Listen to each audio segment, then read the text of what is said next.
नमस्कार विद्यार्थी मित्रांनो, मी प्राध्यापक विजय शेळके तुमचे सर्वांचे OLS एज्युकेशन या चॅनलवर सहर्ष स्वागत करत आहेत. मित्रांनो, आताच तुमची TETची एक्झाम झाली आहे, बरोबर? आणि बऱ्याच जणांना TETचे संभाव्य उत्तर प्रश्न म्हणजे उत्तरसुद्धा चेक केले आहेत.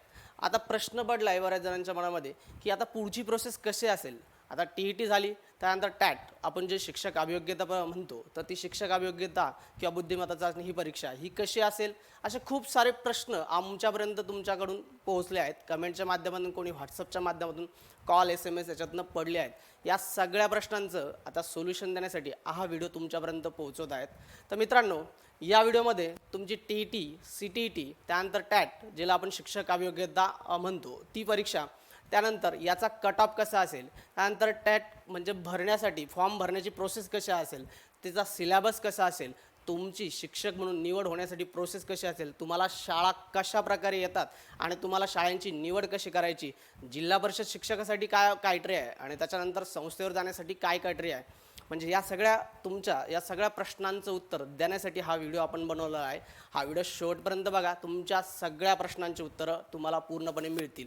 आणि यदाकदाचित एखाद्या कोणाचं प्रश्नाचं उत्तर बाकी असेल तर कमेंट टाका, नक्की उत्तर मिळेल. बघूया आपण आपण शिक्षक अभियोग्यता त्याच्यासोबत आपण सगळी डिटेल माहिती घेणार आहोत या व्हिडिओमध्ये.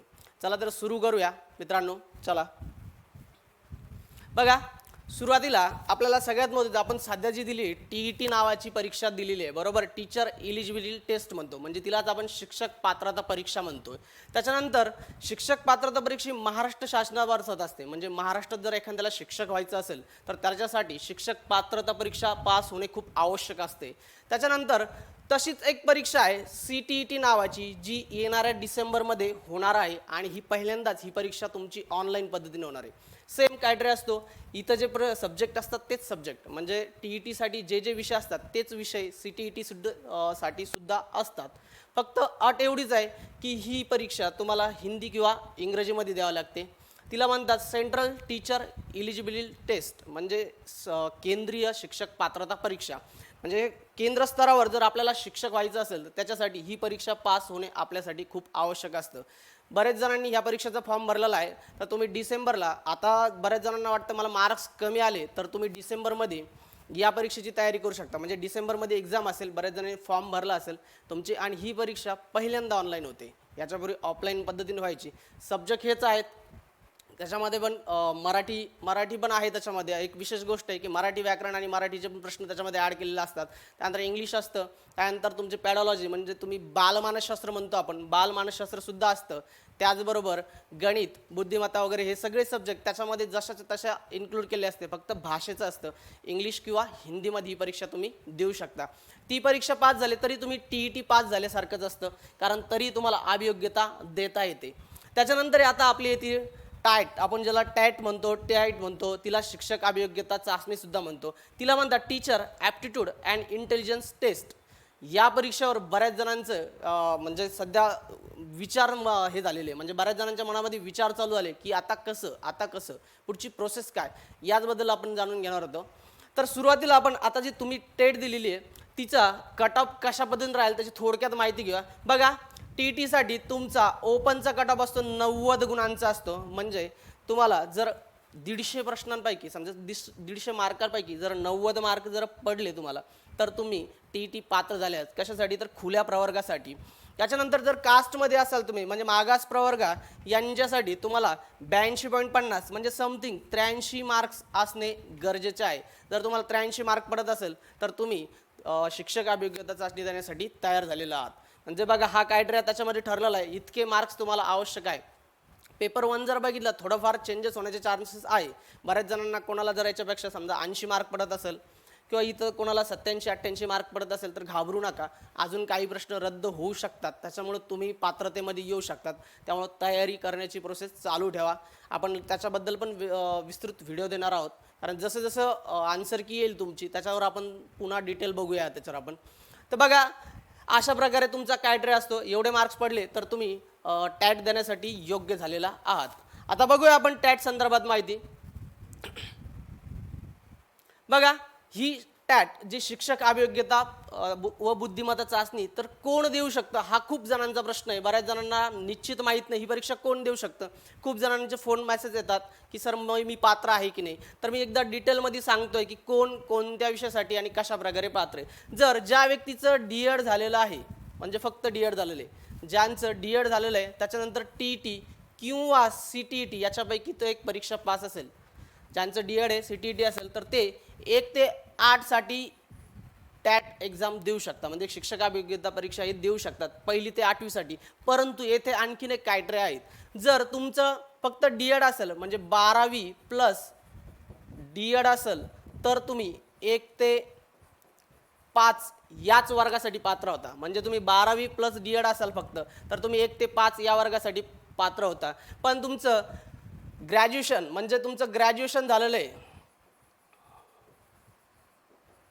त्याच्यासोबत तुमचं डी.एड सुद्धा आहे, डी.एड आणि ग्रॅज्युएशन दोन्ही असेल तर तुम्ही 1ली ते 8वी म्हणजे यापर्यंत पात्र होऊ शकता. 6वी ते 8वी चालता तुम्ही आणि किंवा 1ली ते 8वी पर्यंत चालतं. पण याच्यासाठी तुमचा पेपर 1 व पेपर 2 पास होणे आवश्यक असेल. जे विद्यार्थी फक्त एकच पेपर पास असेल तर ते 1 ते 5 साठी चालतील. जे विद्यार्थी फक्त दुसराच पेपर पास असेल ते 6 ते 8 साठी चालतील. आणि जे विद्यार्थी पेपर 1 आणि 2 दोन्ही पात्र असतील ते विद्यार्थी 1ली ते 8वी पर्यंत शिक्षक अभियोग्यता म्हणजे जी परीक्षा आहे तुमची ती देऊ शकतात आणि त्या विषयाचे शिक्षक होऊ शकतात. अशा प्रकारे ही पात्रता पाहिल्याची. पर त्याच्यानंतर बऱ्याच जणांचं बी.एड झालेलं आहे. त्यांचा सुद्धा बऱ्याच जणांचा प्रश्न होता की सर आमचं बी.एड झालेलं आहे, आम्ही कोणत्या परीक्षा देऊ शकतो किंवा कसं पास होऊ शकतो त्याच्यात. तर त्याची पात्रता पण आपण बघितली. ज्याचं बी.एड झालेलं आहे फक्त त्यानंतर त्याला टी.ई.टी पेपर 2 कोणता पेपर तर पेपर 2 पास असणं आवश्यक असतं टी.ई.टीचा किंवा सी.टी.ई.टीचा पण पेपर 2 असेल तर ते 6वी ते 8वी साठी पात्र असू शकतात. ज्यांचं बी.एड झालेलं आहे आणि त्यांनी पेपर 1 किंवा पेपर 2 काढलेला असेल किंवा सी.टी.ई.टीचा पण पेपर 2 काढलेला असेल ते 6वी ते 8वी साठी पात्र असतात. जर तुमचा पेपर 2 निघाला नसेल आणि पेपर 1 निघाला असेल तर तुम्ही पात्र नाहीये, ही लक्षात ठेवा. तुम्हाला पेपर 2 असणं आवश्यक आहे कारण तुम्ही 6वी ते 8वीचे टीचर होतात. इथं तुम्ही खालच्या वर्गावर जात नाहीये सध्या. अजून ती याचिका पेंडिंगमध्ये पडलेली आहे, त्याची खूप सारी प्रोसेस चालू आहे सध्या. कारण शिक्षक भरतीच्या संदर्भात बरेच आंदोलन होतात त्यामुळे प्रोसेसमध्ये अशा काही बाबी निगडीत आहे. बऱ्याच जणांचं म्हणणं आहे की सर आम्हाला 1 ते 5 साठी सुद्धा म्हणजे आम्हाला त्या वर्गावर सुद्धा काय जागा द्या. परंतु अजून तो निर्णय अनिर्णित आहे त्याच्यामुळे सध्या आपण त्या विषयावर बोलणार नाहीये. बघा त्यानंतर बी.एड टी.ई.टी किंवा सी.टी.ई.टी पेपर 2 असेल ते 6वी ते 8वी साठी पात्र झाले बरोबर. त्याच्यानंतर फक्त बी.एड असणाऱ्यांसाठी म्हणजे ज्यांचं फक्त बी.एड झालेलं आहे त्यांना टी.ई.टी पास झालेले नाही आहेत अशांसाठी 9वी ते 10वी साठी ते पात्र असतात. एक गोष्ट लक्षात ठेवा इथं तुम्हाला टी.ई.टी गरजेची नाही म्हणजे ही टी.ई.टी पास होणं गरजेचं नाहीये. म्हणजे 9वी 10वी साठी तुम्हाला टी.ई.टी पास लागत नाहीये. पण कोणासाठी तर फक्त बी.एड वाल्यांसाठी डी.एड वाल्यांसाठी टी.ई.टी पास होणं हे खूप गरजेचं आहे. कशासाठी तर शिक्षक अभियोग्यतेसाठी. नसेल तर तुम्ही शिक्षक अभियोग्यता देऊच शकत नाही. पुन्हा बघा फक्त बी.एड 9वी ते 10वी साठी. त्यानंतर बी.एड प्लस ज्यांचं एम.ए झालंय एम.एस.सी झालंय किंवा एम.कॉम झालेलं आहे म्हणजे क्रायटेरिया बघा वाढत जातोय. जसं जसं वाढत जाईल बी.एड झालंय किंवा एम.ए. एम.एस.सी वगैरे काही झालं ते 11वी 12वी साठी टॅट एक्झाम देऊ शकतात म्हणजे शिक्षक अभियोग्यता देऊ शकतात. कोणासाठी तर 11वी 12वी साठी देऊ शकतात. यांनाही टी.ई.टी म्हणजे शिक्षक जी पात्रता परीक्षा आहे ती पास होण्याची गरज नाहीये. म्हणजे बी.एडवाले 9 ते 12 पर्यंत विदाऊट टी.ई.टी काय लक्ष द्या. बऱ्याच जणांचे प्रश्न आहेत ते बी.एडवाले 9 ते 12वी साठी विदाऊट टी.ई.टी कधीही शिक्षक पात्रता परीक्षा देऊ शकतात. त्यांना जास्तीच्या म्हणजे टी.ई.टीची गरज नाहीये. हा प्रश्न बऱ्याच जणांचा होता कारण बऱ्याच बी.एड धारकांना माहीत नाहीये की आम्ही टी.ई.टीसाठी पात्र टेटसाठी पात्र आहोत की नाहीत. तर तुम्ही टॅटसाठी पात्र आहात परंतु कशा प्रकारे तर तुम्हाला सब्जेक्टनुसार जर बघितलं तर तुम्हाला 9वी ते 12वीचे शिक्षक होता येतं. अशा प्रकारे यांचं क्रायटेरिया आहे. पण एक गोष्ट लक्षात ठेवा ही पुन्हा मी आवर्जून सांगतो की 9वी ते 12वीसाठी टी.ई.टी उत्तीर्ण होण्याची आवश्यकता नाही आहे. टी.ई.टी उत्तीर्ण होणं खूप खूप गरजेचं आहे डी.एड वाल्यांसाठी म्हणजे त्यांना जर 1 ते 8 साठी शिक्षक व्हायचं असेल तर. आणि एक गोष्ट लक्षात ठेवा जिल्हा परिषदच्या सगळ्यात जास्त जागा आपल्या 1ली ते 8वी साठी येतात म्हणून तुमच्यासाठी टी.ई.टी पास होणं खूप गरजेचं आहे. आणि सगळ्यात जास्त जागा 1 ते 5च्या राहतात. 6वी ते 8वी पासून येणाऱ्या जागा ज्या असतात त्या विषय शिक्षकानुसार असतात, म्हणजे तो ग्रॅज्युएट टीचर म्हणतात त्याला, त्याच्यानुसार जागा असतात त्या. आणि विषय शिक्षकाच्या जागा ह्या तुमचा सब्जेक्ट कोणता आहे, म्हणजे तुमचा ग्रॅज्युएशनसाठी कोणता सब्जेक्ट आहे त्याच्यानुसार जागा मिळतात. आपण पुढच्या प्रोसेसनुसार ज्यावेळेस मी तुम्हाला शिक्षक अभियोग्यतेची प्रोसेस सांगतो त्यामध्ये एकदम एक्सप्लेन करेल. चला तर पुढे बघूया. आता आपल्याला बघायचं आहे ही परीक्षा पद्धती कशी असते, म्हणजे ही टॅट नावाची जी परीक्षा आहे ही कशी घेतली जाते, हिची प्रोसेस कशी असते हे बघायचं आहे आपल्याला. बघूया. ही परीक्षा ऑनलाईन असते, म्हणजे तुमचा फॉर्म पण ऑनलाईन असतो आणि तुमची परीक्षा सुद्धा ऑनलाईन असते. बऱ्याचशा वेळेस मागच्या 2017ला ही परीक्षा शिफ्टमध्ये झाली होती, म्हणजे ऑनलाईन पद्धतीनंच पण दिवसाच्या 3 शिफ्ट अशा प्रकारे झाली होती. जवळपास 18 ते 20 दिवस ही परीक्षा चालली होती शिफ्ट वाईजनुसार. बऱ्याच जणांना पेपर वेगवेगळ्या प्रकारचे होते. बरं, हिच्यासाठी माध्यम असतं मराठी, इंग्रजी आणि उर्दू. ज्यावेळेस तुम्ही स्क्रीन बघत असाल पेपर सोडताना तर तुमच्या स्क्रीनवरती 3ही भाषेत पेपर दिसतो तुम्हाला. तुमचा पेपर तुम्हाला मराठीत सुद्धा दिसतो, त्याच्याच खाली तोच प्रश्न तुम्हाला इंग्रजीमध्ये दिसतो, त्याच खाली तोच प्रश्न तुम्हाला उर्दूमध्ये सुद्धा दिसतो. म्हणजे 3ही माध्यमाच्या विद्यार्थ्यांसाठी ही परीक्षा उपलब्ध आहे. त्याच्यासाठी तुम्हाला 3ही माध्यमातून, म्हणजे त्याच्यापैकी कोणत्या एका माध्यमातून देऊ शकता. जे माध्यम तुम्ही सिलेक्ट केलं तुम्ही त्या माध्यमानुसार तुमचा पेपर सोडू शकता. बरं, याच्यासाठी वेळ असतो तुम्हाला 2 तास, म्हणजे किती मिनिटे, 120 मिनिटे तुमच्याकडे असतात. फक्त 2 तास, आणि 2 तासामध्ये प्रश्न सोडवायचे असते तुम्हाला 200 प्रश्न 200 गुणासाठी. इथंच खरी मजा असते तुमची, कारण ही परीक्षा वेग आणि अचूकतेची, ज्याचा जेवढा जास्त वेग तेवढी जास्त प्रश्नांची संख्या जास्त आणि तेवढी जास्त गुणांची संख्या जास्त. जो विद्यार्थी स्लो पद्धतीने सोडवल, म्हणजे हळूहळू जर गेला तर हळूहळू पेपर तुम्हाला कव्हर होणार नाही. कारण नावच वेग आणि अचूकता याच्यासाठी खूप महत्त्वाचे आहे. कारण 200 प्रश्न सोडवायचे ते पण 2 तासासाठी. जर एका प्रश्नासाठी मिनिमम बघितलं तुम्हाला फक्त 36 सेकंद मिळतात. मग या 36 सेकंदामध्ये तुम्हाला तुमचा प्रश्नही सोडवायचा आहे आणि तोही अचूक सोडवायचा आहे. त्यामुळे तुम्हाला ही पद्धती ह्या तयारी करण्यासाठी खूप जास्त मेहनत घेणं आवश्यक असतं. चला बघूया.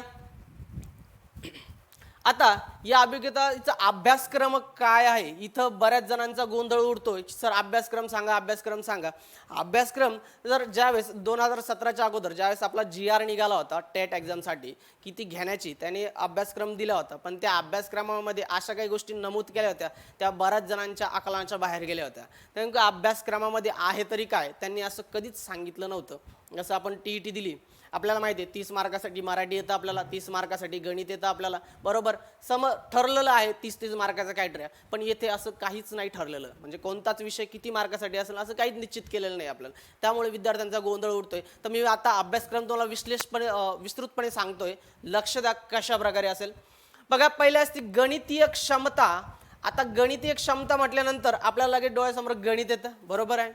गणितीय क्षमतामध्ये सगळ्यात महत्त्वाचं असतं तुम्ही गणित सोडवणारे, म्हणजे तुमचे शेकडेवारी, नफा तोटा, वयवारी वगैरे हे सगळे जे गणित असतात तुमचे, म्हणजे जे आपण गणितामध्ये सोडवतो त्या सगळे गणित तुम्हाला याच्यामध्ये येतात. अशामध्ये गणितीय क्षमतामध्ये त्याचबरोबर DEDला जो अभ्यासक्रम असतो गणित विषयाचा अध्यापक वगैरे यांच्या संदर्भात सुद्धा गणितीय प्रश्न तुम्हाला येतात.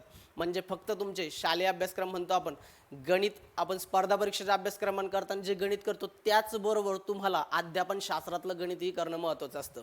कारण गणित विषयाचं अध्यापन करताना कोणती पद्धती वापरावी असाही प्रश्न तुम्हाला येऊ शकतो, कारण क्षमता विचारलेल्या आहे आपल्याला, त्यामुळे असू शकतं. त्यानंतर असतोय तार्किक क्षमता. तर्क आणि अनुमान जे म्हणतो आपण, ज्या एखाद्या गोष्टी संदर्भात आपल्याला तर्क करावे लागतात किंवा अनुमान बांधावे लागतात, असे आपल्याला काहीतरी तर्क, म्हणजे आपण अशा वेळेस जर आपण एक गोष्ट केली तर काय होऊ शकतं अशा प्रश्न आपल्याला विचारला जातात. आपल्याला तर्काने ते प्रश्न सोडावं लागतात. तर्क आणि अनुमान त्याच्यामध्ये असतं.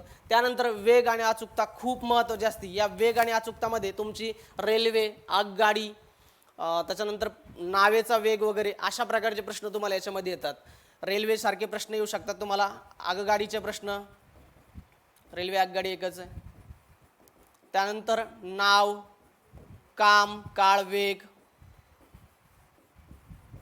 या प्रकारचे प्रश्न तुम्हाला वेग आणि अचूकतामध्ये, कारण ते प्रश्न तुम्हाला कमी वेळामध्ये अचूक पद्धतीने सोडवायचे असतात. त्यामुळे इथं तुम्हाला स्पीड असणं खूप आवश्यक असतं. त्याचबरोबर असतं तुम्हाला इंग्रजी. आता इंग्रजी हा विषय थोडासा गोंधळ होतो बऱ्याच जणांचा. इंग्रजी म्हटल्यानंतर नेमकं काय असतं, तर इथं दोन्ही प्रकारचं आहे. आकलन म्हणतो आपण, काय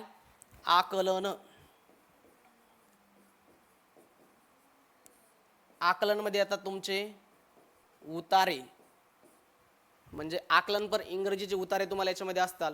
त्याचबरोबर आपली इंग्रजी भाषा म्हणजे आपण भाषिक क्षमतेमध्ये जे येतो, ज्या शास्त्रशुद्ध पद्धतीने लिहिण्यासाठी किंवा वाचण्यासाठी ज्याची गरज असते ते काय असतं आपलं व्याकरण.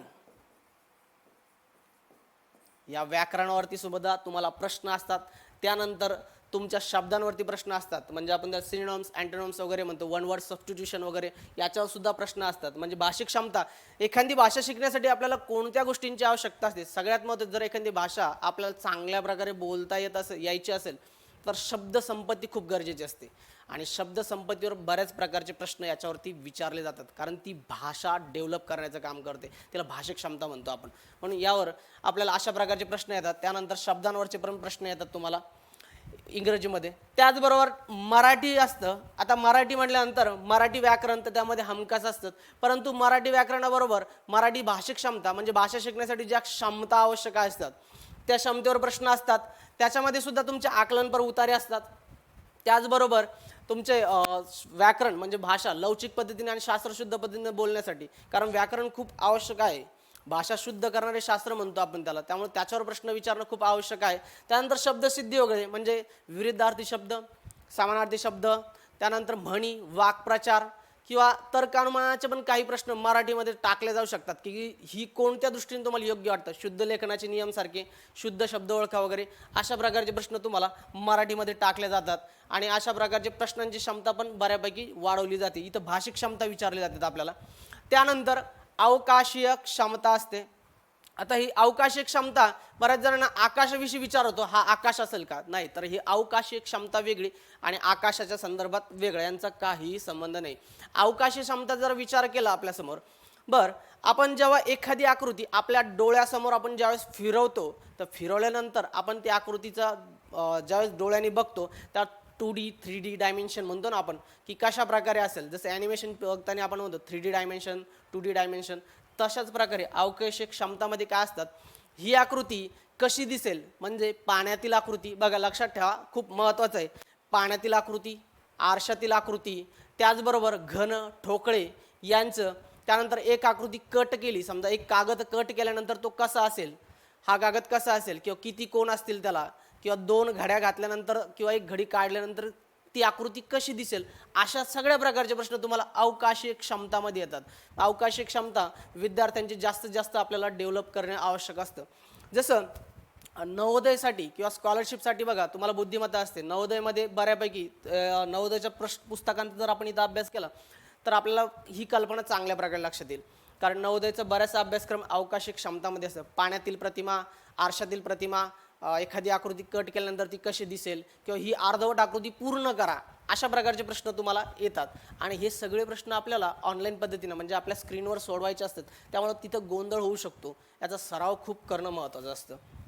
त्यानंतर शिक्षक, अभियोग्यता, कल आणि आवड, त्याचसोबत व्यक्तिमत्व आणि समायोजन, हे जे सगळे विषय येतात ना, हे तुमच्या D.Ed म्हणजे एखाद्या विषय आपण शिकवत असेल, म्हणजे एखादा विषय आपण जर शिकवत असेल त्या विषयाबद्दल आवड, आकलन, कल वगैरे त्या शिक्षकाचा कसा आहे. त्याचबरोबर विद्यार्थी तुमच्या वर्गात ज्यावेळेस तुमच्यासोबत समोर असतात त्यावेळेस शिक्षक म्हणून तुम्ही त्यांच्याशी कसे वागता हे खूप महत्त्वाचं असतं. हे बघण्यासाठी पण आपल्याला शिक्षक म्हणून तुम्ही त्यांच्याशी कसे वागता हे सगळं नोटीस करताना त्याचबरोबरचे प्रश्न याच्यावर टाकले जातात आपल्याला, की ते शिक्षक म्हणून तुम्ही त्या विषयाला कसा न्याय देऊ शकता, विद्यार्थ्यांचं तुमचं बिहेवियर कसं आहे, विद्यार्थ्यांनी दिलेल्या प्रश्नाला तुम्ही कशा प्रकारे प्रत्युत्तर देता, या सगळ्या गोष्टी या अभियोग्यतेचा कल, आवड, व्यक्तिमत्व, शिक्षकाचं व्यक्तिमत्व, विद्यार्थी व्यक्तिमत्व, त्यानंतर समायोजन साधण्याची पद्धती, वर्गात विद्यार्थी कशा प्रकारे समायोजन साधतो, असे उपयोजन म्हणतो ना आपण त्याला, उपयोजनावर आधारित प्रश्न विचारले जातात. अशा प्रकारचे या समायोजनावर अभियोग्यतेवर प्रश्न विचारले जातात आपल्याला. हे 120 प्रश्न याच्यावर असतात, म्हणजे अभियोग्यता आपल्याला 120 प्रश्नांसाठी विचारली जाते आणि तिला आपण एकूण टक्केवारी जर विचार केला तर 60% प्रश्न असतात त्याच्यावरचे. एकूण 120 प्रश्न. बघा गणितावरचे प्रश्न याच्यात सुद्धा येत आहे, तर्कक्षमता सुद्धा याच्यामध्ये आहे, त्यामुळे हा 120 मार्काचा अभ्यासक्रम आपल्याला खूप महत्त्वाचा असतो. याचबरोबर तुम्हाला असं जरी वाटत असलं, हे एवढं दिसत असलं, याच्याबरोबर तुम्हाला बघा इतिहास, भूगोल,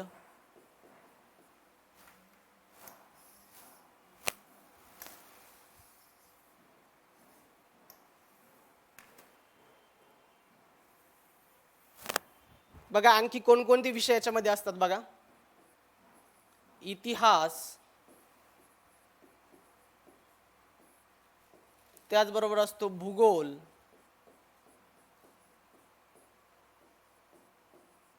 राज्यघटना,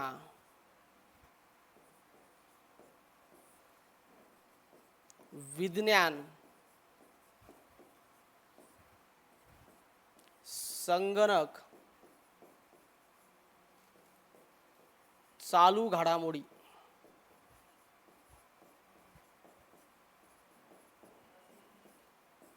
या विषयाचा अभ्यास आपल्या याच्यामध्ये असतो. बघा त्यांनी सांगताना सांगितलं कल, आवड वगैरे याच्यात तुमच्या बऱ्याचशा गोष्टी येतात. म्हणजे शिक्षक म्हणून तुम्हाला कोणकोणत्या गोष्टी ज्ञान असणं आवश्यक असतं, तर ह्या गोष्टी आवश्यक आहेत ना तुम्हाला. भूगोल विषयाचं ज्ञान आवश्यक आहे, इतिहासाचं आवश्यक आहे, त्यानंतर संगणक, विज्ञान, चालू घडामोडी ह्याही गोष्टी तुम्हाला माहीत असणं आवश्यक असतं. म्हणजे सिलेबस जरी त्यांनी डिक्लेअर म्हणजे असं व्यवस्थितरित्या तुम्हाला सांगितलं नसलं तरी या प्रश्नांचा समावेश त्याच्यामध्ये होतो आणि याच्यावर तुम्हाला प्रश्न विचारलेले आहे. त्याच्यामुळं आपल्याला इतिहास, भूगोल, राज्यघटना, विज्ञान, संगणक आणि चालू घडामोडी यांचाही अभ्यास करणं गरजेचं असतं. हे सगळं यांचा भाग येतोय.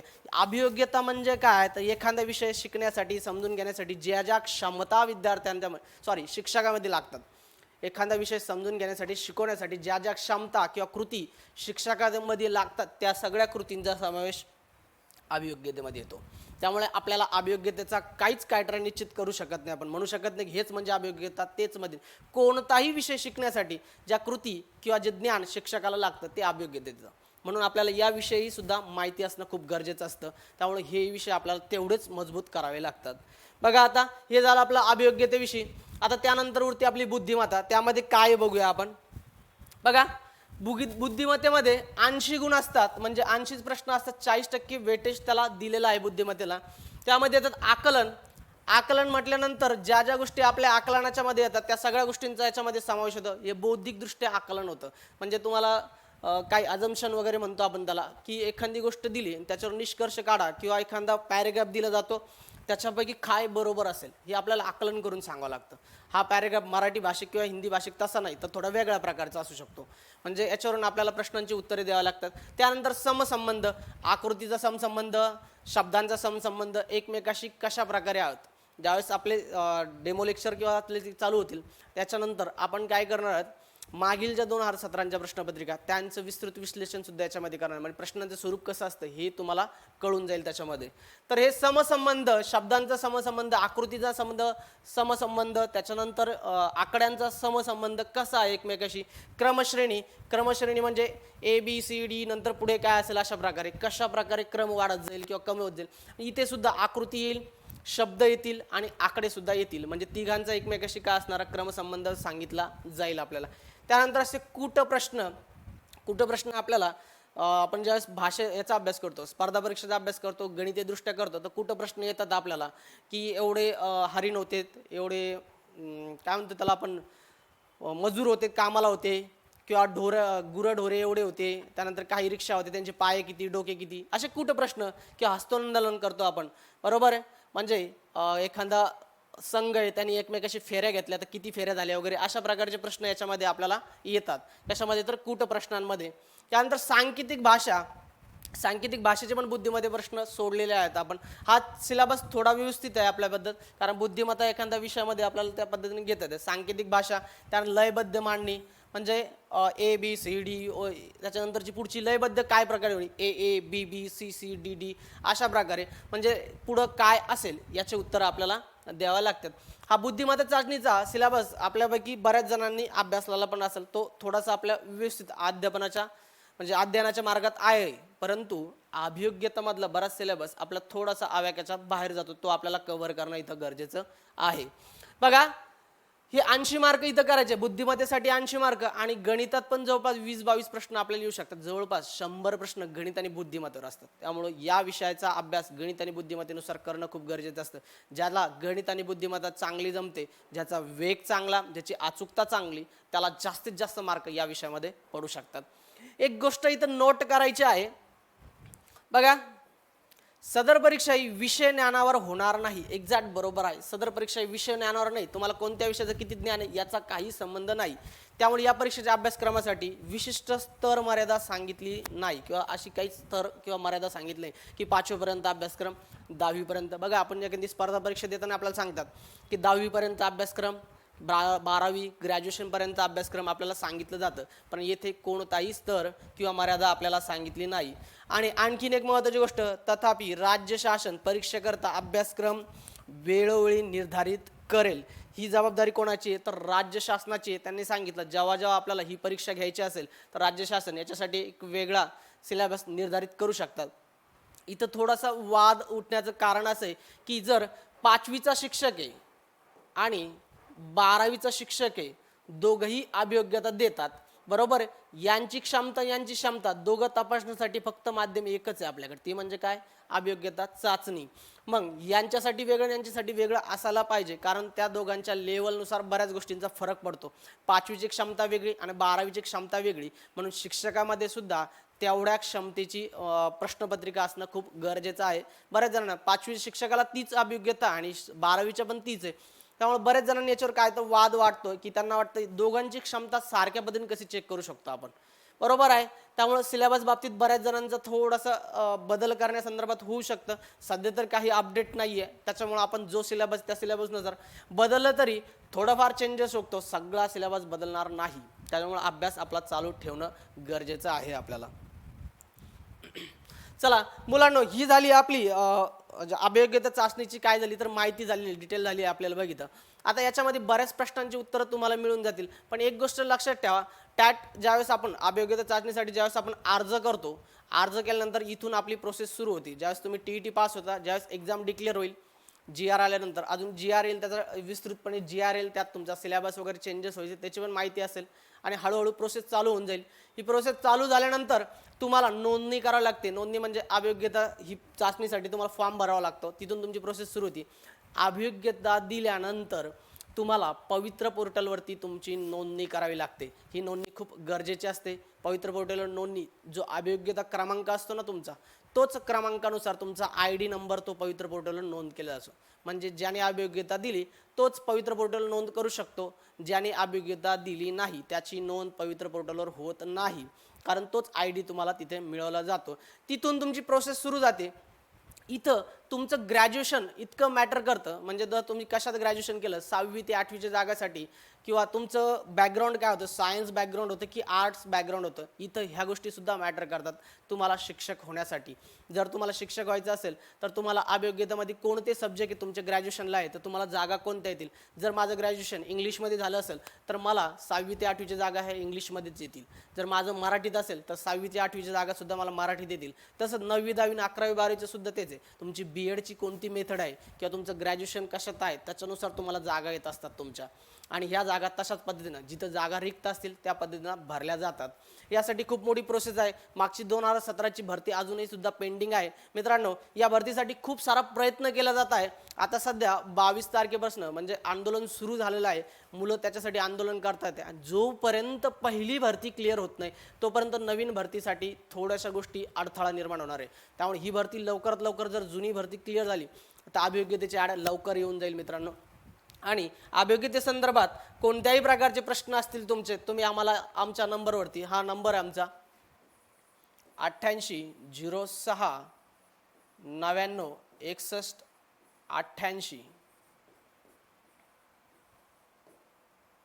शेळके सर, तुम्ही या नंबरवरती तुम्ही कॉल करू शकता किंवा मेसेज करू शकता. आणि आम्ही अभियोग्यतेची नवीन बॅच लवकरच सुरू करतोय आपल्यासमोर. म्हणजे त्या बॅचमध्ये तुम्हाला अभियोग्यतामध्ये कसे प्रश्न येतात वगैरे या सगळ्या गोष्टींची डिटेल असेल. तुम्ही आमच्या चॅनलला कनेक्ट राहा, वेळोवेळी माहिती तुम्हाला जी मिळते त्या माहिती फॉलो करत राहा. आम्ही तुम्हाला अभियोग्यतेमधून शिक्षक करण्यासाठी तत्पर असलो आहोत. त्यामुळे याच्याविषयी तुम्ही काळजी करू नका, फक्त तुम्ही चॅनलला फॉलो करा. आवडलं असेल तर लाईक करत राहा. तुमच्या कमेंट्समध्ये तुम्ही काय तुमच्या अडचणी असेल, काय प्रश्न असतील हेही आम्हाला सांगा. याच्यानंतर आपण समजा अभियोग्यता झाल्यानंतर त्याच्यानंतरची पुढची प्रोसेस आपली असेल की ही ज्यावेळेस कंप्लीट होऊन जाईल तर त्याच्यानंतर आपण बॅचच्या अगोदर मागच्या प्रश्नपत्रिकांचं विश्लेषण सुरू करणार आहोत. ते विश्लेषणामध्ये तुम्हाला मागचे पेपर कसे होते, त्याचे प्रश्न कसे होते याच्या संदर्भात डिटेल माहिती मिळेल. आणि आपल्या अभियोग्यता बॅचविषयी पण अनाउन्समेंट त्याच्यामध्ये केले जाईल. ती प्रोसेस काय असेल वगैरे याची सुद्धा माहिती तुम्हाला मिळून जाईल. ओके, मला असं वाटतं की तुमच्या सगळ्या प्रश्नांची उत्तरे जवळपास मिळाली असतील. नसतील तर तुम्ही कमेंट करा. बिलकुल प्रश्नाचं उत्तर मिळेल का तुमचं प्रश्नांचं उत्तर देणं हे आमच्यासाठी बंधन आहे. त्यामुळे लक्षात ठेवा, कमेंट करा, लाईक करा, शेअर करा. ओके, धन्यवाद मित्रांनो.